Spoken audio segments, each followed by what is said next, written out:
All right, so I guess I'm live, and tonight I'm making a video that it's probably going to be short because it's kind of a niche thing, and not a lot of people collect this now. So actually, it's kind of warm, so I'm not taking off my clothes. I'm just taking off this outer garment. So give me a sec. Tonight we're talking horror on VHS.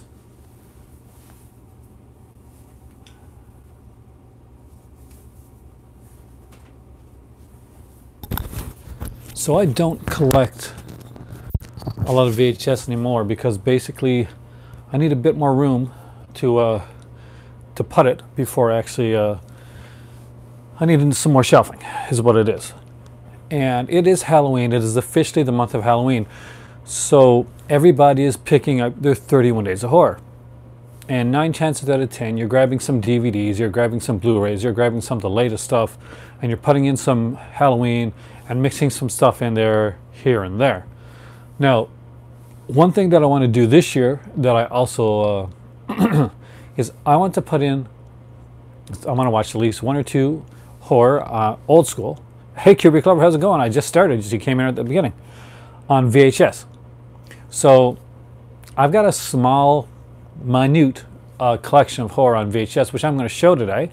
And we're going to take there's been like some announcements. There's one specifically big one from Severin that I'll talk about in a little bit. So I'll get to that. But first off, does anybody here still collect like other forms, you know, not just Blu-ray or DVD, but like VHS or as my oldest would say, the gigantic silver disc of that is Laserdisc amazingness? Probably not, right? So give me a second. What I'm going to do is I'm going to grab a drink and we're going to talk about VHS horror. So don't go anywhere. I will be right back. So talk amongst yourselves, and hopefully you have some VHS sitting up in the attic. Have you thought about, like, if it got a thing horror VHS and you got like still got a VCR around, then maybe like just going old school Cubic Lover just for a night and just like picking up 1 or 2 VHS movies and watching them like you did back in the day? Give me a second to get a drink because I don't want my throat to go when I'm talking, and I'll be right back. And because I'm prepared tonight, but I'll be right back and we'll be talking about VHS horror.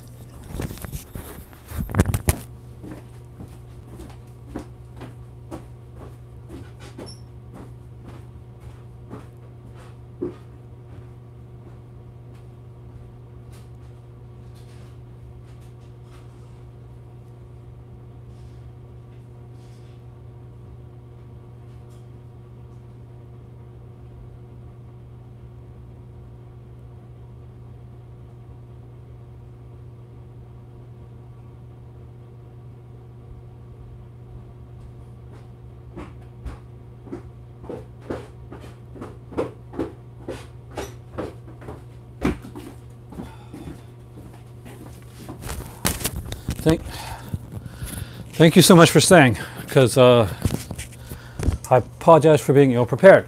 So I brought down 2 drinks again tonight, and I've got the infamous bubbly sparkling water grapefruit drink, and my favorite drink, the Barks cream soda. Yeah, Barks does a really, really good cream soda. So I'm going to get right into it and look at some horror VHS. Wait, before I do that, I have an idea. Let's talk about the Severin announcement. Has everybody heard about the Severin announcement just that came out, was it yesterday? James Hayes, who comes on here actually, he linked me to the Severin announcement. Hey Paulie, how's it going? I don't like this drink. There's 12 of these. My better half picked it up, like kind of thinking it was going to be like, oh, nice. Thinking it was going to be like a Fresca type of thing. It's not. I am actually thinking this as the horror part of Halloween, as I hate this drink, but for some reason feel compelled to drink it anyway. Had this girlfriend in college that was really into the sparkling water. So like one of the first gifts that I ever gave her was this, like, and it wasn't cheap at the time either, was this like 24 pack of this, like, these different flavored sparkling water things. And I had to, like, at the time I had to send away for it, so it's a ways back. But so Severin made an announcement, and it was a big announcement. They said there's a box set coming out, but they really didn't say what it was. So me too, actually. See, I had no idea that was sparkling water when I bought it. I should have read better. So have you guys heard of the Severin announcement? So I think it's really worth checking into.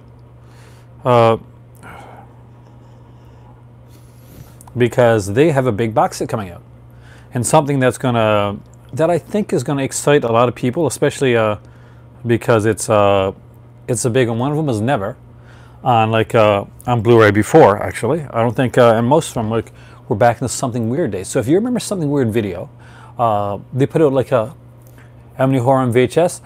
Not a lot, just a handful or so. Tim, I'll show you that in a second. I'm prolonging it because I don't have very many to show. That's the key to it, but I just gave away the key. But this is what's been announced. So if you guys, so this is and it's not a very good picture, I apologize. I got to get the other iPad down here again. That is the Blood Island Collection.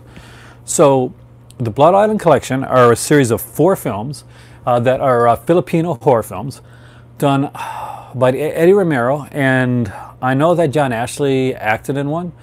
I'm not sure if he was behind the scenes with them or not. John Ashley did a lot of producing. If you're not familiar with the name John Ashley, he was like an actor back in the younger days. Oh really? And he became more famous later on for kind of what he produced, because he worked with Stephen J. Cannell on a series, and Stephen J. Cannell gave him the chance to do this new series that was coming up. Not only would he do it, but he would be the voiceover for the beginning of every episode. And yeah, he was in all the Beach Party. It was in the Beach Party movies. John Ashley is the voice that you hear at the beginning of A-Team, because he's the producer and later on the executive producer of the series A-Team, which was around in the 80s. So, and of course, it was the remake movie, but John Ashley has passed since then. But yeah, so John Ashley is the voice that you hear at the beginning of every episode when you're watching the A-Team. And just a little fun fact. So I think he's in the Mad Dr. Blood Island, for sure. Oh, he's in the Beast of the Yellow Night as well? So yeah, he's in at least a couple of them. And normally, hey Ken, I'm actually talking about Blood Island right now. Ken is one of the lucky ones that has Night Stalker right now, because there was kind of like I'm not sure it was a mix-up. Oh no, he did the original. He was around in the original A-Team. Like, of course, the movie was a remake. And he was, and she was beautiful. But yeah, Ken has Night Stalker from Kino, and I'm guessing if you watched it yet, Ken, because I hear it's a fantastic transfer. And I've got the original double feature Night Stalker, Night Strangler on MGM, and it's it's not the greatest, but it's a hard find nowadays, I hear. So I've kept that, but I've pre-ordered. I pre-ordered the Night Stalker and the Night Strangler, and they're both supposed to be here this week. So hopefully I'll be doing a video tomorrow where I'll be talking about the first of the Dan Curtis films, and well, not the first one like that's out now. Hey Carlos, welcome. Sorry I have to go so soon, but I'm glad you came in here.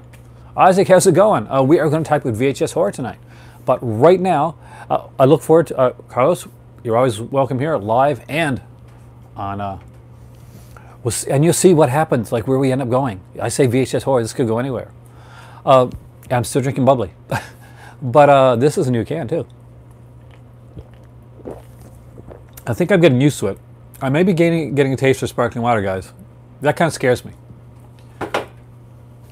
So, do VHS of Abel Gantz's Napoleon. Oh. See, that's the thing. There's so much cool stuff on VHS that you can't get on Blu-ray and sometimes even on DVD. Yes, but I don't have any champagne. Talking water types. No, I don't think we're going to go that far with it, Polly. But we are going to talk a little bit about Blood Island. So, who here is interested in the Blood Island collection?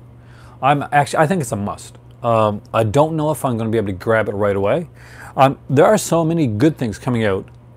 This is amazing me that I'm second guessing my Ingmar Bergman Criterion collection because there are things coming out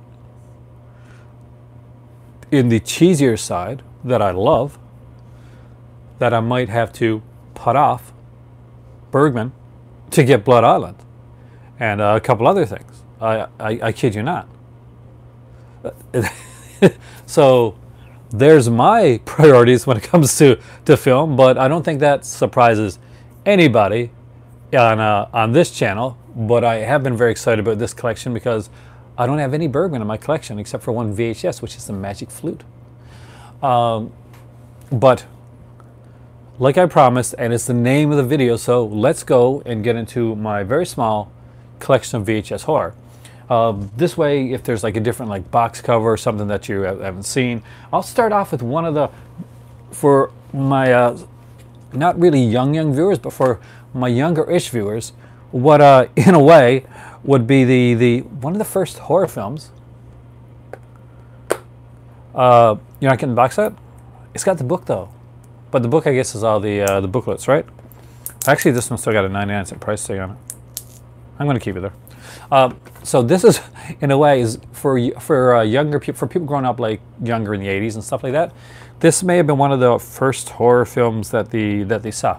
Well, it's not really a horror film, but there's enough horror in it that you can consider it such. And as soon as I show you what it is, you're going to know what I'm talking about.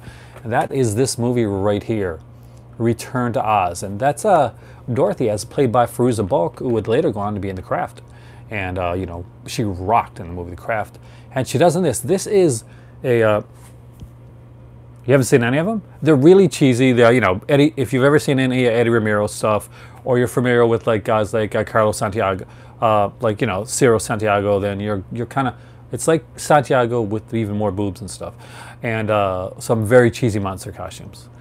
Watch Machete Maidens, and that'll give you an idea of the Machete Maidens Unleashed is a great documentary on that type of horror. It includes the Ramiro films, Eddie Ramiro, not George Ramiro. But this here's the first one I wanted to show you guys. This is by Anchor Bay. This is when Anchor Bay was in the clamshell cases, and it's much closer to the Oz books actually. And oh really? You guys are still got the boobs, aren't you? Now, Anchor Bay originally put out these kind of like Beast of the Other Night is actually was a fun one. Put out the VHS, and when they did, they had these. They were the first ones to kind of like put in these here, where you'd have like the writing on the inside. And if you haven't seen Return to Oz, and honestly, guys, if you haven't seen Return to Oz, really get on that, because it's if you read the Oz books and you didn't just watch the the really Hollywood movie back in with Judy Garland, then you're gonna realize that Oz is way more horrific than a lot of people think. With the characters like TikTok, and seriously, there are some really horrific scenes in Return to Oz. If you've not seen this, and it's a great along with The Gate and Monster Squad, this is a great introduction to horror for like a lot of younger viewers as well. So. Nobody here has even spoke on Return to Oz, so I'm going to guess that nobody's seen it. And I am very disappointed in you guys for not having seen Return to Oz, because it is a seminal classic. Just saying. So we're going to get into some of the more normal stuff and the horror that you guys probably want to see. But I thought Return to Oz was a nice way to start, and I'm very surprised nobody's mentioned it.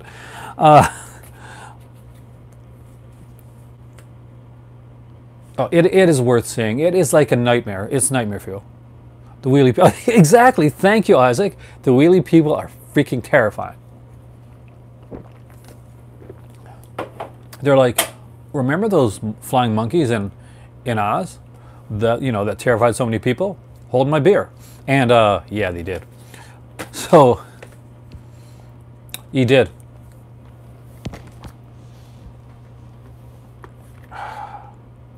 Damn. Next up is just a classic vampire film that I really love. It's got a fantastic score. Yep. Tim knows his stuff here. And this is, of course, the classic Lost Boys. I found this one here for 25 cents. Of course, could not pass up on this film. It's one that I rented a lot when I was younger, and of course, I was a big Doors fan, and I think that for some people this was actually the introduction to their music, which is actually kind of cool. That, you know, kind of like the way Looney Tunes was the introduction for opera and classical music for a lot of people. Oh, I would love to see them do that. I would be all over that, Ken. Lost Boys is for me the original anyway. Lost Boys is a classic.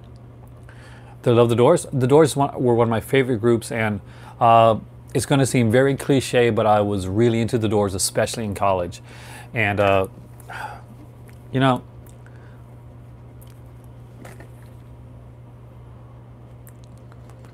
Echo and the Bunnymen cover song in this one. I haven't watched it in a while. I like Echo and the Bunnymen. I really do, actually.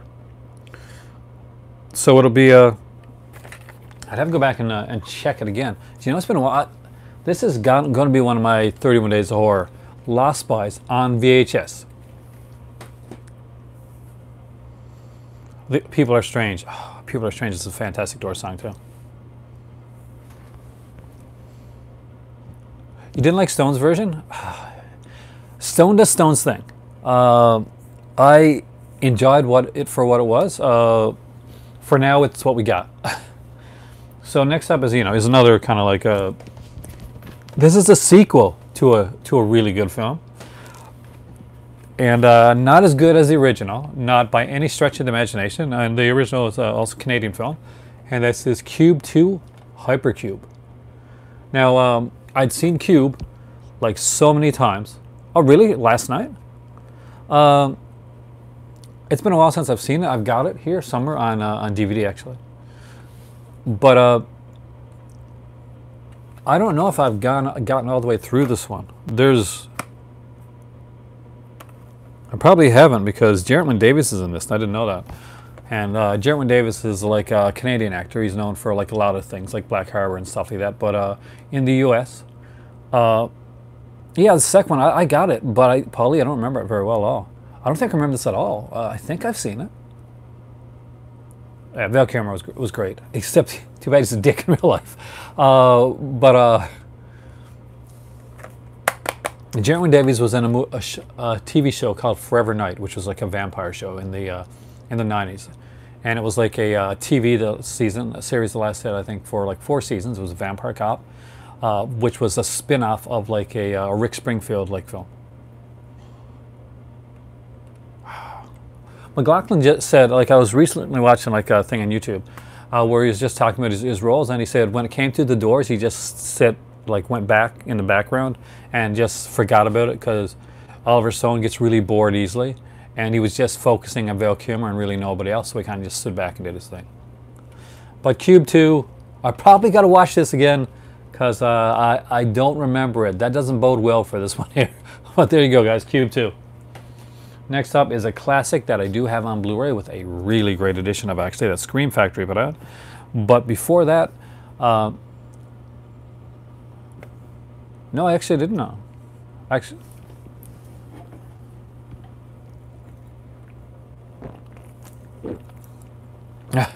yeah, McLaughlin had much better roles, so he was okay. He had Blue Velvet, which for me is like one of my favorite movies of all time. I've watched that one so many times, and I find something new in it every time that I watch it.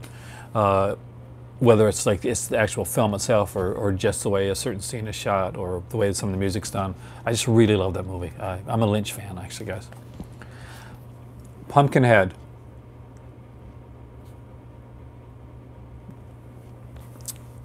Damn fine coffee. This shows you one of the great things of VHS. Now, as much as I love the Blu-ray of Pumpkinhead and has amazing features and stuff like this, I do really love this artwork. The lost, artwork of the VHS it's almost like it's a lost art, and they try to bring it back and replicate it with a lot of the stuff with Scream Factory and Arrow and like companies like that, but it's really hard. Do you like the Laura Dern parts? Are you? Did you like? Did you like Lynch's film Wild at Heart? Almost daily, really. That's I don't know how you get them in daily, but that's pretty cool. I actually like that. Again, the late Stan Winston, and I do love The Shining. I like ones like that. It's very old school because when you think The Shining, like stickers, that's usually the bigger boxes. All right, so I'll get through the mainstream ones first. Do it for and go, baby. Oh, you hated Wild at Heart? I loved Wild at Heart. It's probably it's up there, like in one of my favorite Lynch films. And I maybe it's my Oz connection too, that I was a really big fan of that. Oh yeah, Wild Things was very different. I liked Wild Things, maybe for a different reason, but I liked Wild Things. But Wild at Heart is a really weird, trippy movie. I'm a huge Nick Cage fan too, so that kind of explains that as well. So I like a lot of the Nick Cage stuff. I agree with Nick Cage when he says Vampire's Kiss is probably one of his best works. He really goes over the top in Vampire's Kiss, and I kind of dig it. Not many people do, but I do. Me and Cage, I guess, right? Event Horizon, speaking of trippy films. First time I saw this movie, I'm not going to lie, guys, didn't like it. I didn't like it at all, actually. And I watched it a few times since. I like it more, but I don't think it's the classic that a lot of people consider Event Horizon to be, like the H.P. Lovecraft and space type of thing. That's stretching it a bit. Watch. We got on a Lynchian topic there. I'm missing half these three things. Yeah, see, thank you. Okay, so I'm not the only one, right? So I think I like this movie, but I think it's overrated. It's one. If anybody was asking me if I knew if I can name a horror movie that's overrated, it's definitely Event Horizon. That I don't get like the super love for the film. It's a good film. It's not a great film. The fun, and this is kind of a fun one. This is Abbott and Costello Meet Frankenstein. Yeah, this is a really great like comedic horror film. It still stands the test of time today. Definitely. This is the old Comedy Legends box. Lost Highway to Mulholland Drive. I can tell you one person who prefers Lost Highway to all of Lynch's films. My better half. Lost Highway is her favorite. That's her favorite. That's one of her top movies. So if she was here, she'd probably be talking about it right now, because she just really dug Lost Highway. But yeah, here. A lot of people forget this one. When they do 31 Days of Horror, they all think like hardcore and stuff like that. But get a good Abbott and Costello like monster one in there. And this is a really good one. This actually brought like Bela Lugosi back, like to play Dracula, and it's such a fun film. And Vincent Price's cameo is just amazing. Fire Walk With Me is a favorite of my better halves because she's a huge David Bowie fan, and nobody's heart was broken more when David. You can't hate Twin Peaks Cubic Lover. Come on, at least the first season. You gotta love the beautiful brilliance of the first season of Twin Peaks. Sure, it went a bit off the rails with, you know, network interference in the second season, but it was still. Now, the new season, I kind of dug it, but it was a very slow burn. All right, next up, I like this case, and this is The Ring. It comes in this here kind of cool, translucent plastic case. Yeah, that's usually the way it is, and Lynch likes it that way. So Lynch would love you for that, by the way.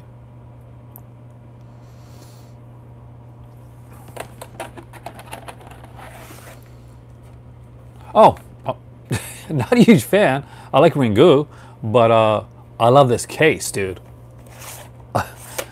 I picked this up for the case. So I've only got a handful more, really, so I don't have a lot of this stuff here. And it's not always stuff that I really enjoyed either. as you saw there. Like the next one I'm about to show you. So I have Hellraiser Bloodlines, which I consider like one of the worst. Naomi Watts. That's why you like Mulholland Falls, right? Well, the straight story is literally legit. It's doesn't like go into a lot of the Lynchian tropes. But Hellraiser Bloodlines is one of my least favorite Hellraiser films of all time, to be honest with you. Not as bad as the last couple that came out, and I don't care what people say. The last one with the editor and all that stuff wasn't that good. But this one here, it's okay. Unfortunately, it got took over by Joe Chappelle, and as everybody knows, fuck Joe Chappelle. Dune. Actually, I'm not gonna lie to you. I like Dune. I really did like Dune. It's definitely was not the Dune of the book, but neither like Stanley Kubrick's Shining is not the Shining of the book either. But I enjoyed Dune for what it is. You know, the TV versions of Dune and Children of Dune are very amazingly well done and are much closer. Me too, actually. Doug Bradley was actually really nice. He was one of those guys. Did you have a good experience? That I was nervous to go meet him because I'd been on a forum and I'd heard like he's a germaphobe. He's not going to touch you. He's going to wear gloves. He's kind of standoffish. He's British, and they're like that. I heard all this stuff, man, and I got up there and like with prodding from my better half because I was very nervous, and I asked them, could buy a picture and get a picture, and then I'm not going to ask to get a picture with him because I'm just too nervous for that, and.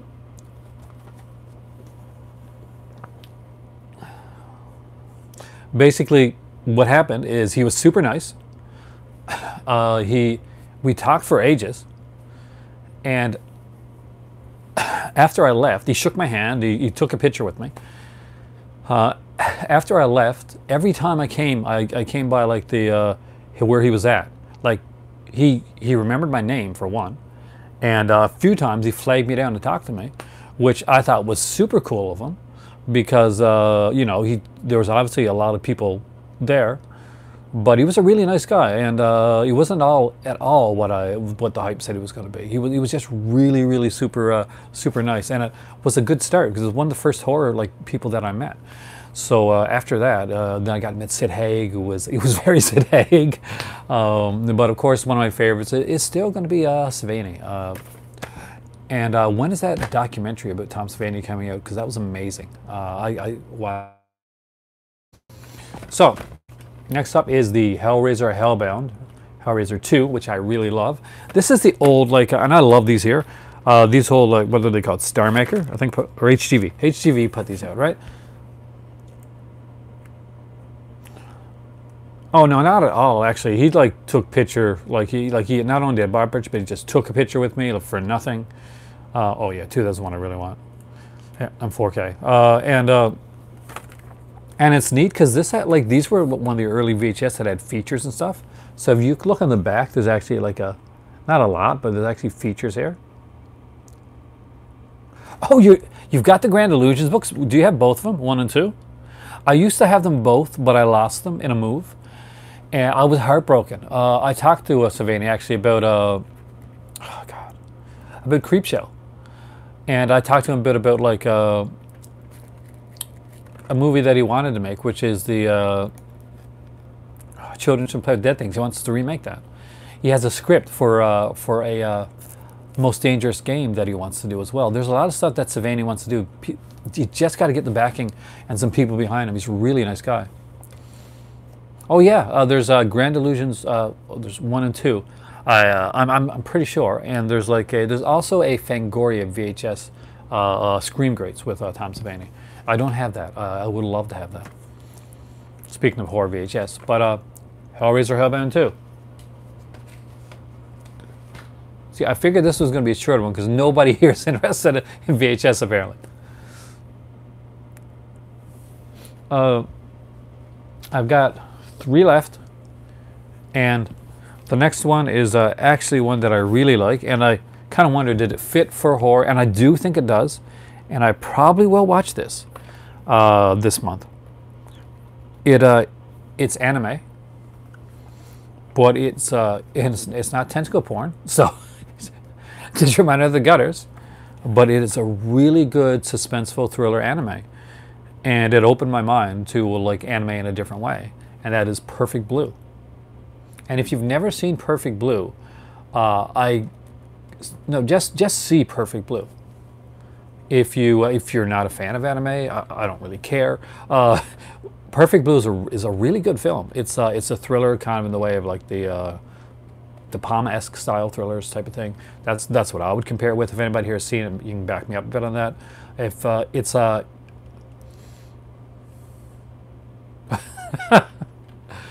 you got to see this movie.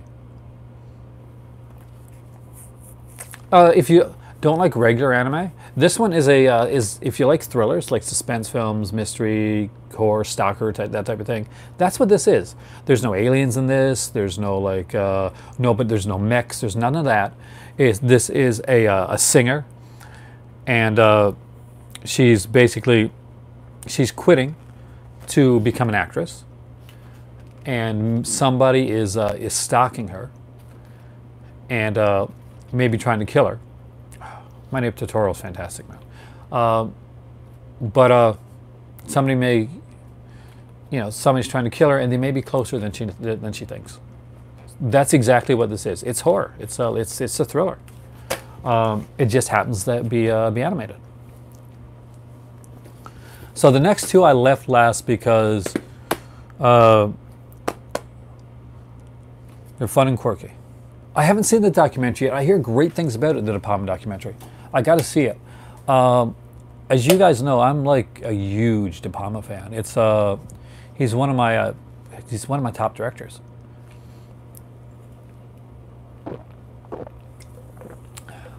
Yeah, I got to see that. People keep recommending you've recommended it to me before. It's on Prime. I'll check here because I do have Amazon Prime as well. Until I can own it anyway. But here's two more, and there's two that I know. This one I don't think is on. I'm not sure if it's on DVD, but I know this isn't on Blu-ray. And this is Stephen King's Night Shift collection. Now, if you're a really big fan of Stephen King, then you know that Night Shift was the first series book filled with short stories that he did. It had like a really creepy cover with his hand and gauze over it, and a lot of stuff came out of Night Shift. Now, two of those stories that really stuck with me were The Woman in the Room, and this is actually directed by Frank Darabont, who would go on to direct, The Mist, and of course the first season of Walking Dead, which some people still consider to be the best season. And it's just a short film. It's two short films, and the other one is The Boogeyman. Now, the story, The Boogeyman, oh, me too, scared the crap out of me when I was a kid. It really did. The Boogeyman, you know how I double feature everything, right? So I'm going to give you a short story double feature. And that is The Boogeyman and Robert Bloch's Yours Truly, Jack the Ripper. King sold Darabont the rights for $1. See, look. And Darabont, of course, went on, to become a fantastic, a huge director. But this was much earlier in his career. And if you ever get a chance to see this, I do recommend it.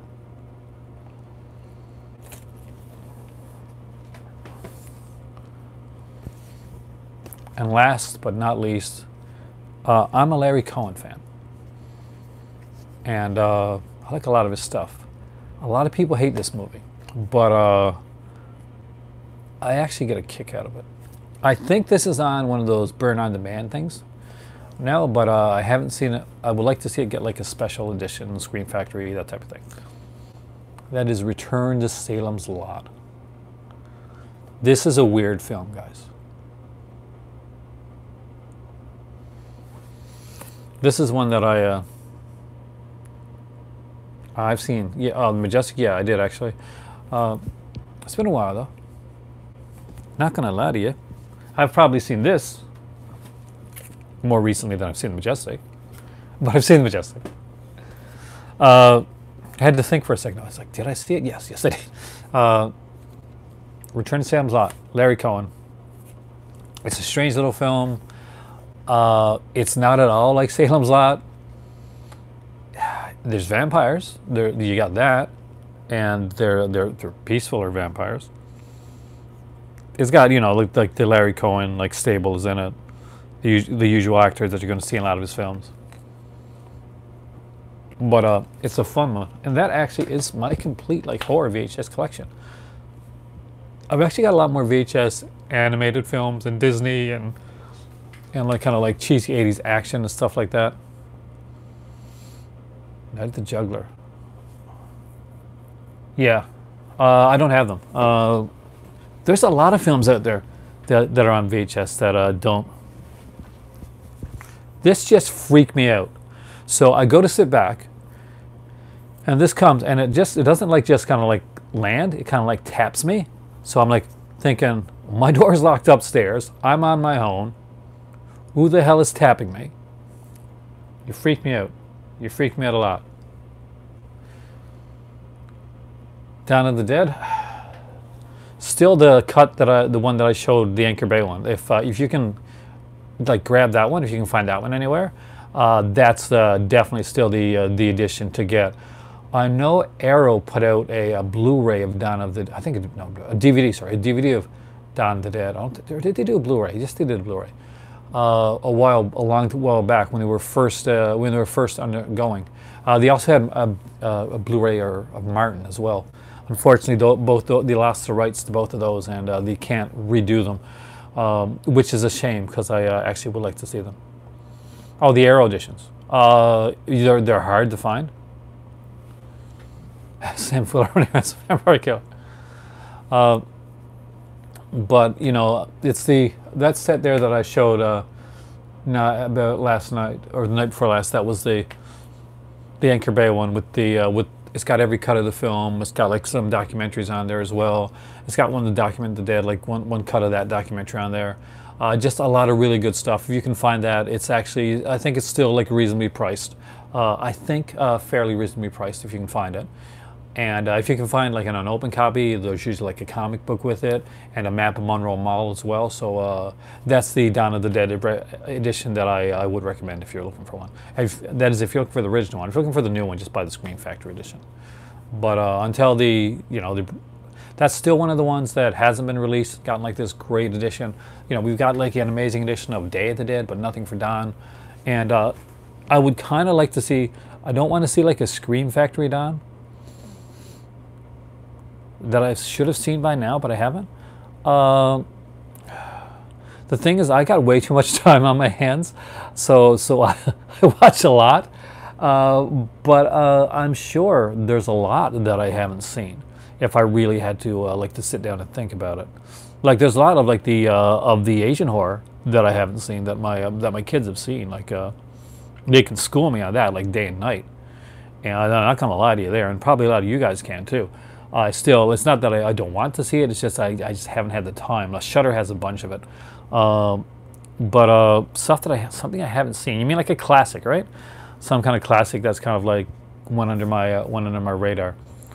I know, because I've seen like portions of it, but I've never seen the entire film, and it's one that's been on my list for quite a while. And there's two of them actually, but they're both Criterion, and it is the Phantom Carriage, which I've only seen in portions of, but I've never seen the whole film, and Vampire, which I don't think I've seen all of. But the Phantom Carriage and Vampire kind of come to mind as being ones that I saw, that I saw parts of, but I haven't seen them all. So those are ones on my list of classic films that I have to see. But yeah, no, Citizen Kane, I saw that when I was really young. I didn't know it was a classic when I saw it. I just knew that I really liked it. And there's this scene in Citizen Kane with a staircase. And I remember as a kid,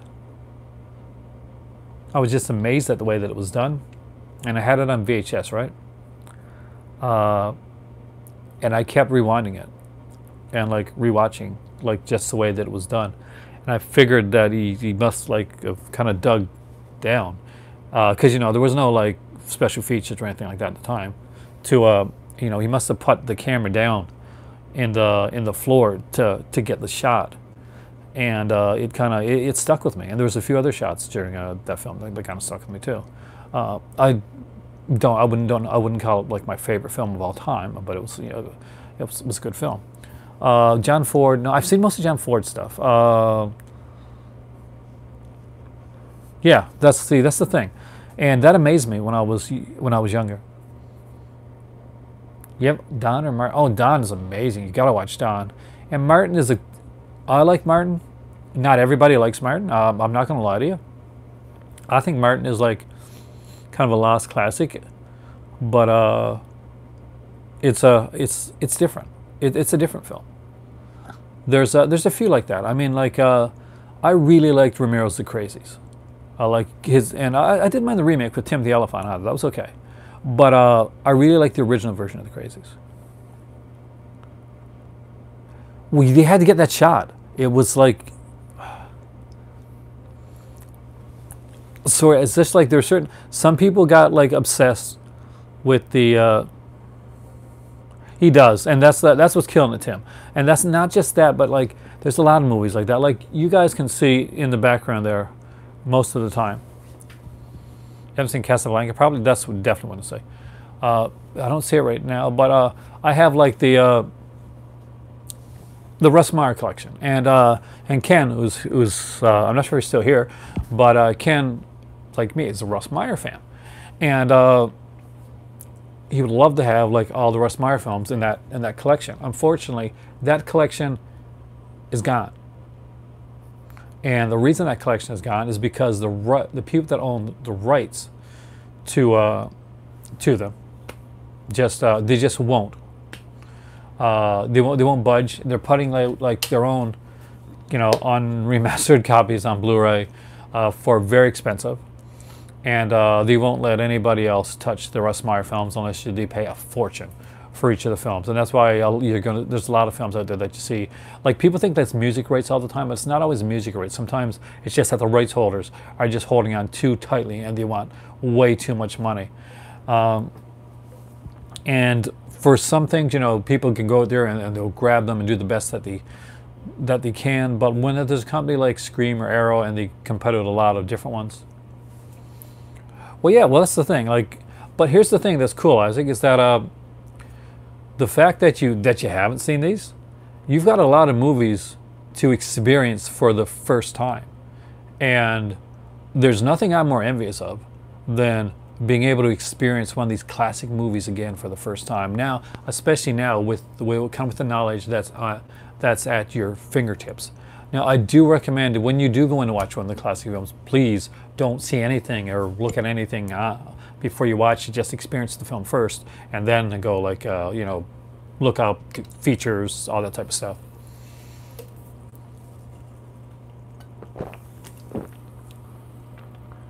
You've got all the Russ Meyer films. Did you buy the Arrow set? I missed that, but I heard I saw Susan Hart in AIP.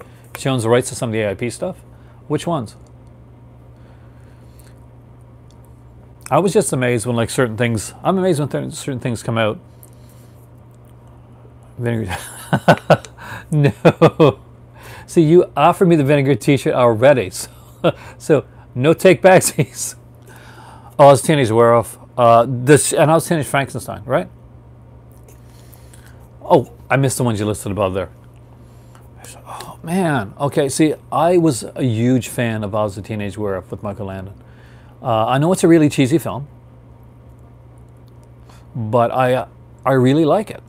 And it's just a cool concept. It's like he becomes a werewolf when the school bell rings. That's awesome. Redo that. Right. That's a really cool idea for like a werewolf film. It's not the moon, but the school bell rings, and he becomes a werewolf. That's pretty cool. would have to be like a certain school bell, because you couldn't do it at every school bell, because you'd be like turning back and forth into aware of, at either the beginning or end of every period. So that would be weird and awkward. So it would have to be like the special bell that rings at the end of the class or something, at the end of the day or something like that. The movie that I've roughly seen the most times is probably 1974's Black Christmas. It's my favorite film of all time, and I even as a young kid, I watched and rewatched the film back and forth, over and over again. And there's pretty much nothing about Black Christmas that I wouldn't say that I don't know, but that I haven't seen. It's I was actually at work today, and it's we're having like a workers' appreciation week type of thing. And one of the first questions is a getting to know you type thing. And I'm newer to the place. That's why I originally got Shutter. Black Christmas it's my favorite horror film, and it is my favorite film. It was amazing. That's another thing I don't have that I want. There were 2 Ed Wood sets that came out, but for some reason they've both gone out of print, and they're both really expensive. Man, she has a lot of good films. Can somebody romance Susan Hart or something, and just, or any of you guys like kind of like do the jiggle thing and get these films released? But no, somebody's got to, like, can you imagine Arrow putting out the Teenage Werewolf and Teenage Frankenstein films, like on Blu-ray? I can kind of see Severin or someone doing it, or maybe Vinegar Syndrome as well, because it's kind of their thing. When you think of those films, you can think of those 2 companies. No, I can anyway when it comes to that, because I know when it comes to a lot of the, and I'm going to put this out there, and you guys can agree with me or not.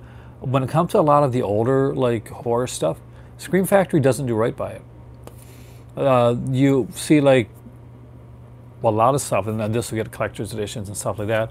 And then you see like a Boris Karloff film, or maybe one of the other films, and there's like 0 features.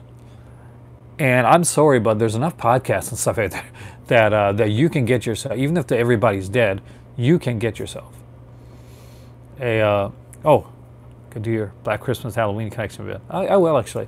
A friend of mine actually that I used to work with, and now probably hopefully movie watching buddy, because I was speaking with her today. She does, like me, the 12 Days of Christmas horror version.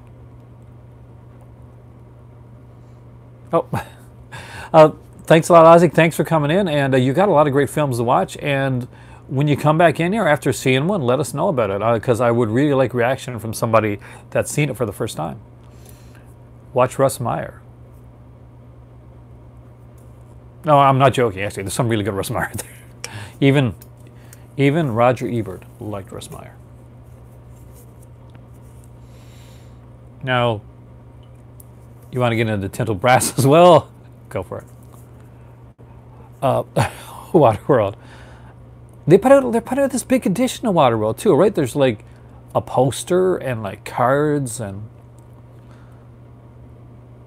it's like Waterworld is not like a day one buy for me. It's a sale. I'll buy it down the road, because it's got like my oldest was a huge fan of it as a baby, and I don't know how many times I watched it with him. So there's like memories there, but it's not a movie I'm going to go out and buy. It's a movie that I'm going to buy at an Arrow sale. It's got sale movie written all over it. Maybe there's a bunch of people out there that are like, yes, Waterworld, I need that film, but I don't. That's not me. But I'm just one guy. But is anybody out here like really excited about the Waterworld edition? Like anybody? Like that's their big one for, like Logan. And although I failed to say it at the end of the podcast, guys, definitely if you, it probably goes without saying, watch Logan's stuff. He's really good. But Logan was really excited about the Elvira one because it's a cool one to say, like, kind of a guilty pleasure type thing. But is Waterworld anybody's guilty pleasure? Like, aside from me, I kind of like it. I was heartbroken when I found out Jeanne Triplehorn used a butt double, but okay. But and I did like Dennis Hopper. Dennis Hopper, Blue Velvet. Dennis Hopper, Waterworld. I love Dennis Hopper. He's fantastic. And yeah, it did. She did. Can you believe that? Be comfortable in your own butt. That sounds wrong, but you know what I mean. You know what I mean. But no, I just don't. I guess it's becoming a call, I think, but it kind of makes me think that there's some actual cult films and older films that are getting passed over now at this point for perceived newer cult films. Oh, really? Do I have the pics? I don't, but I will be looking for that, actually. It's not that bad, Ken. It's not that bad. But it was, oh, yes. But I don't think it's, like, special edition worthy. But that's just me. I'm glad it's getting a special edition. I'm glad when any film that's out there, like, gets a big edition. It's just that I think that you could have gave it a regular edition. Man, the Guyver is more of a cult film. Guyver 2, actually. Guyver Part 2 is actually better than Guyver, just so you know. In my opinion, anyway, in my not so humble opinion, the second Guyver film, way better than the first Guyver film. And hopefully they'll get to that one. Now that, I would get a big edition of rather than Waterworld, but that's like I would call bullshit if they put out the Postman special edition. Because I'm sorry, Waterworld, I get a bit. You got Man from Atlantis vibes going there. Okay. The Postman, no. Just no. And no, I don't crap on anybody to like the Postman. It's just that it's we're not going to pretend it's a big one or it's a cult classic. And nowadays it seems that any movie that didn't do well can eventually become cult status. But yeah, we gotta reevaluate the word cult and not just throw it around so much. That's my rant for that, guys. That's my rant for cult and Waterworld. Now that being said, I'll buy Waterworld. I just won't buy it when it comes out. I'll buy it at a sale, and I'll probably come on here and talk about what a great job they did of it, because I'm sure that Arrow Video is going to do an amazing job of Waterworld. I rewatched part of my video last night, and I realized that I meant to say Indicator at the beginning of the video about the box set, and I kept saying Vinegar Syndrome. So I apologize to Vinegar Syndrome if it seemed like I was dissing them. I wasn't. I was talking about the Indicator set, and as of this time frame, I don't think they have released any more news on the set and the Ghost viewer that I think is just digital. Anyway, let's kind of get away from that. But we talked Lynch. He has way too much. No, Waterworld, no. There are movies on Costner's one that may be written off, but not Waterworld. You had a serious hate for Waterworld. You didn't like that at all? Man, think about Hopper. Dennis Hopper's a bad guy. See, no matter whatever the rest of the film is, if you've got Dennis Hopper as the main bad guy, then I've been fascinated with water films. Now, I don't know my better half. I don't think she was a huge fan of it. But my better half's a marine biologist, so she may have a different outlook on this film than I do. She probably hates it, but she might. There may be something that she sees in it that I wouldn't. She could probably take it from a different different standpoint. What did you think? What did you really want Arrow to release? That you think may be there? Oh, you just got home? Oh, what did you buy, Savannah? I know you bought stuff. Did you buy the things you said you were going to buy yesterday? They announced here, I got like an email from Sunrise Records that the, oh, yes,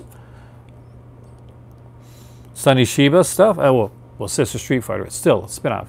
But, oh yeah, any Street Fighter stuff, man. But especially the first one. Where's my special edition of that? There's a one that I want a really big edition of. I remember watching it, man. You went shopping instead of swimming. I wish I went shopping today. But tomorrow's our big day for shopping around here. It's a DVD day. That's coined by Chris Gore, actually, from when he used to do the Attack the Show.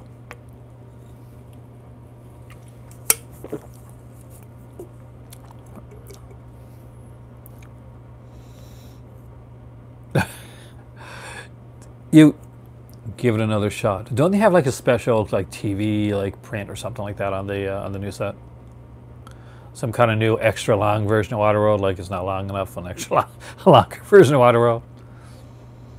So Ken, how can you hate a movie where the first scene is the guy pissing, distilling his piss, and then drinking it as water? Is that not brilliance? I almost kept a straight face, like when I said that. So I still hate this, but I hate drinking this drink. Wow.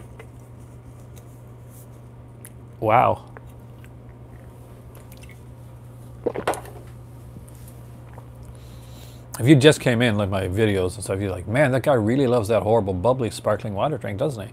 No, no, he doesn't. But somebody has to drink it, and it's not going to waste. I'll tell you that much right now.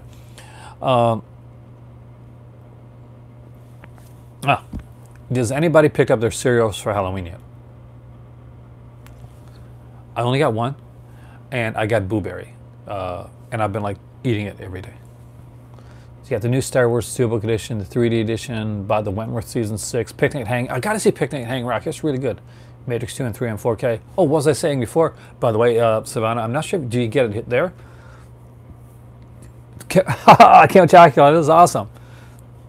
That is my childhood. I'm actually really disappointed that we haven't seen Fruit Brute back. I really used to like that. I was probably the only one, actually. But that's probably why it's not back. But I used to like Fruit Brute. But the Purge films are actually getting a Sunrise Steelbook limited edition release. What? They haven't? I didn't know that, actually. I'm really surprised that parts 2 and 3. So they haven't gotten them over there in the UK? No, I actually didn't know that, Ken. Maybe a rights issue. It seems kind of weird because the very first box set of Halloween, like some of the Halloween films, I think it was a UK edition that I saw somewhere. I'm not sure if it was a legit edition. I think it was, but I think that my dad had like a UK one. Studio Canal. Studio Canal do it. I mean, Studio Canal puts stuff out. They can be kind of slow at putting stuff out, but they'll do it. If Studio Canal has it, you're eventually going to see it. Oh, mom, yummy mummy. The thing is that Friends with Benefits, there's a 3-disc edition of that movie. They made the mistake of only selling Fruit Brute and Yummy Mummy in the U.S. And some of those cereals actually did better over here in Canada. So bring them out here too. They do that. They think short-sighted, and they just do kind of like a U.S. release. They did the same thing when they did Zima, and they brought that back for a little while. But it is 4:45, guys, and like I said, this was going to be comparatively a shorter video than the other ones that I normally do. So for me, I got to get some sleep, because although I don't have to work tomorrow, I do want to get up. And guys, hopefully tomorrow you're going to see me on here making a longer video. And oh, I was doing a VHS horror, so go back and watch that, Savannah. It's actually pretty cool. And I will talk to you guys later here in the movie library, because you guys are the movie club and you guys are awesome.